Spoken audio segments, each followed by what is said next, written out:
Halmashauri ya wilaya ya Busega mkoani Simiyu imetoa mkopo wa shilingi milioni 251 kwa vikundi 15 vya wanawake, vijana na wenye ulemavu. Kaimu afisa maendeleo ya jamii wilaya ya Busega Wema Mmari anasema mkopo huu unatokana na 10% ya mapato ya ndani ya halmashauri hiyo. Mkopo awamu ya kwanza yenye thamani ya shilingi milioni 251,875,000. Vikundi vilivyopata mikopo hiyo vya wanawake ni 9, vijana ni 4 na vya walemavu 2.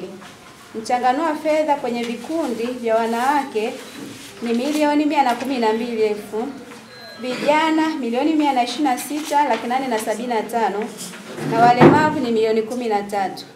Katibu tawala wilaya ya Busega Sangai Mambai anawataka wanavikundi hawa kutumia mikopo hii vizuri ili kufikia malengo waliokusudia. Mikopo hii ndugu zangu inatolewa sio kwa ajili ya ujenzi. Na mikopo hii mmeunda vikundi mkasajiliwa. Na sisi tunatambua kikundi, hatutambui mtu mmoja mmoja. Tuna taarifa kwamba mkishapokea mikopo hii, nipe changu, tutakutana kwenye marejesho. Hapo ndipo changamoto inakoanzia. Naye kaimu mkurugenzi wa halmashauri ya wilaya ya Busega Musa Shilingi anatumia fursa hii kuwataka wanavikundi hawa kulipia vitambulisho vya wajasiriamali wadogo ili kurasimisha biashara zao. Kisha jisajili kwenye hiki kitambulisho cha jasiriamali, unapata nafasi ya kwenda hata benki, kwa sababu hii imekuwa ni wezeshi poto.